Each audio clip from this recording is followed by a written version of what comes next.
C'est la fin, on se retrouve pour une nouvelle vidéo Lego Review aujourd'hui du 775-280, le Battle Pack de la 501e Légion des Clone Troopers dans la gamme Lego Star Wars. C'est un set sorti en août 2020 quand c'était la crise et tout simplement au prix de 30 balles.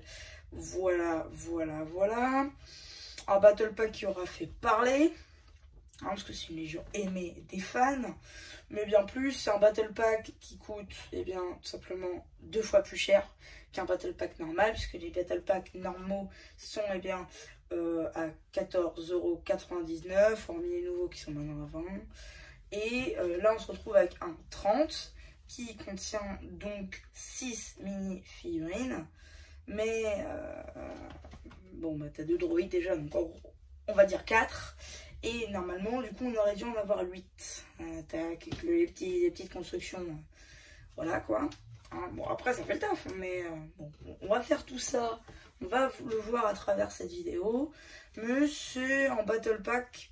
De toute manière, c'est le projet d'un Battle Pack. Vous faire acheter pour les minifigs. Voilà. C'est parce que c'est un peu le problème. Vous allez voir aussi que chez Lego, il n'y a pas que cette légion-là. Il y en a d'autres, comme celle dirigée par Ahsoka Tano. Je crois que c'est la 312e, si je dis pas de bêtises. Ou encore celle par Mace Windu ou Cody. Donc, voilà, donc ça c'est la 501e.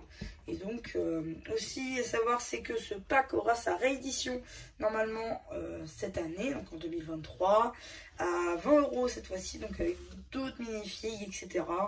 Du coup, pour compléter vos armées, et pas pour se remplir de pognon. Donc du coup, on va faire le tour de ce set, on va commencer par les minifigs.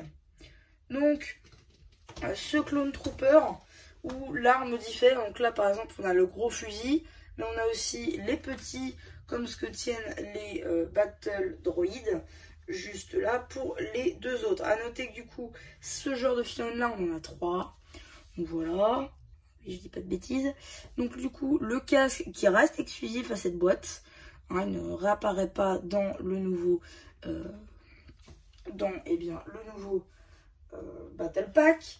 Aussi, je vous ressors mon socle pour les trucs. Et vous voyez la version d'Ahsoka, donc l'équipe d'Ahsoka, c'est le même torse et les mêmes jambes, à l'exception du casque, qui du coup le casque est la vraie nouveauté du set d'Ahsoka, que je vous ai d'ailleurs présenté sur la chaîne. Donc du coup ce casque de la 501e reste bel et bien une nouveauté. Donc ça c'est une chose à retenir.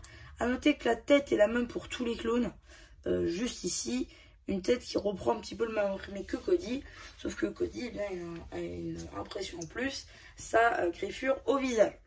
Ensuite, on a tout simplement le Jet Trooper de la 501e, voilà, avec le jetpack assez sympa, qu'on retrouve sur pas mal de films Star Wars maintenant, comme par exemple Boba Fett blanc de l'encyclopédie, donc j'ai en ma possession. Voilà, ici par exemple, donc le casque et le torse sont exclusifs, avec des impressions rouges, et voilà, là ça diffère. Les jambes c'est la même. Jetpack en bleu comme ça, c'est une nouveauté si je me trompe pas. Même tête que tous les autres clones. Et le fusil qui est juste là. Une exclusivité à cette boîte parce qu'il est aussi, il apparaît que dans une seule fois dans la boîte, à contrario de son camarade. Ensuite, les Battle Droids, on va le faire très brièvement. Voilà, ça n'a pas changé depuis sa première apparition. En soi, tête moulée pour l'occasion. Jambes, torse et bras. Bref, rien de neuf au soleil. Ça, vous trouvez ça en brocante, le gars il vous fait payer 20 balles. Partez, achetez ça sur le bon coin, ça vous coûtera tout de suite moins cher. Je vous le dis. Quoique, peut-être que vous n'en achèterez même pas puisque vous en avez déjà 800. Donc du coup, on va finir par les véhicules. Ça paraît logique. Du coup, là j'ai mis figurine dessus pour faire un petit peu sympa, quoi. Donc du coup, on peut voir que les manettes, on peut les mettre dans les mains, à contrario de certains véhicules dans la gamme Star Wars et pas que. C'est pas toujours qu'on peut le mettre dans les mains. Mais bon, c'est sympa. Là, on peut relever les manettes, hein, ça, il n'y a pas de souci. Vous voyez. Donc là, on a des fusils ici. Voilà. Des petites décos pour les réacteurs ici. Quelques petits stickers, 3 sur une même pièce. Je trouve ça abusé. Autant de stickers, ils auraient pu au moins le tempo. Voilà, un petit sticker là qui n'a pas vraiment de détails. C'est juste histoire de chipoter et de rajouter du sticker à poser. Voilà, encore des petites décos avec des pièces de l'Arctique. Voilà, des petits lance-studs ancienne génération. Voilà, après, il n'y a pas grand-chose non plus. Un petit rack ici qui sert à rien. Ok. Voilà, une petite taille biseautée en angle. Voilà pour la petite moto. Mais sinon, rien de plus. Il n'y a pas de pièce typographie sur celle-là. Contrairement à son camarade juste à côté. Et lui, déjà, c'est un petit peu plus... Ouais, un petit peu plus consistant. On prend de la hauteur. Là, le petit lance-stud orientable. Voilà, petit sticker 501ème. Là, pas de sticker. Voilà, sticker sur les patounes. À noter que c'est la même sur chaque côté. C'est pour ça que je ne vous montre pas les deux. Là, par contre, ça diffère. On a un petit fusil ici. Qui d'ailleurs est celui qu'on tient dans notre main si on veut. Enfin, on a marre de notre soldat. Ici, une petite jumelle, les petites antennes, histoire de faire bien.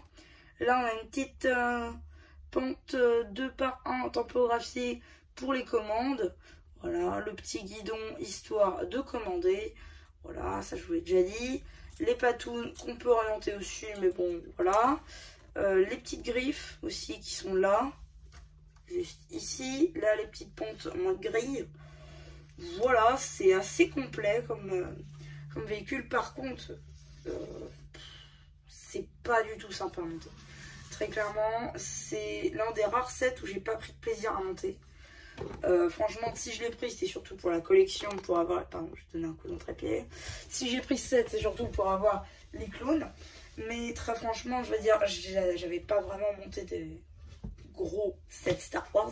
Et là, enfin gros, ça reste dans une tranche assez basse. Mais très franchement, je veux dire, le bipod, j'ai toujours pas trouvé le drapeau de la séance d'entraînement à des ninjas. Enfin, je vous le dis, hein, toujours pas trouvé. En même temps, j'ai pas cherché. Non, mais par contre, vraiment, j'ai pas super kiffé le montage. Bon, après, les Star Wars, c'est toujours un peu... Hein, voilà, quoi. Mais contrario à du City, par exemple, le supermarché, c'était plaisant à monter. Bon, après, c'est un bâtiment, mais... Enfin, voilà. C'est un peu le problème du Star Wars. C'est pas souvent drôle à monter. Mais bon... Enfin voilà, c'est à peu près tout pour cette petite vidéo Lego Review. J'espère qu'elle vous aura plu. Surtout n'hésitez pas à vous abonner, à liker, à me dire ce que vous en avez pensé sur le post communautaire. Parce qu'évidemment je vais en faire un pour ce set qui aura fait autant parler de lui. Et vous pourrez me dire aussi si vous prendrez la deuxième version, histoire de compléter votre armée. Personnellement, je vais directement mettre les clones sur mon petit stand. Oui, c'est multicolore, je sais. Je le mets sans arme parce que ça sert à rien. On va le mettre là. Voilà la collection des figurines 501ème. Parce qu'évidemment, en fait, il y a 3 autres dans le Battle Pack différentes, je veux dire. Et il y a une 4e que la 501ème n'a pas. C'est ça justement. La 501ème, c'est la légion la plus complète. C'est là où il y a le plus de minifigs. Contrairement à celle-là où il y a juste une figurine dans la légion. Voilà. Après, du coup, on a la légion violette et la légion orange. Je sais qu'il n'y avait pas violette en vrai, mais c'est la version Lego. C'est pas ma faute. Donc voilà, c'est... Je vais faire la conclusion. Si cette vidéo vous a plu, n'hésitez pas à vous abonner, à liker, à me dire ce que vous en avez pensé. Et voilà, du coup, c'était MC, la chaîne, vous aura plu, qui vous dit bye bye.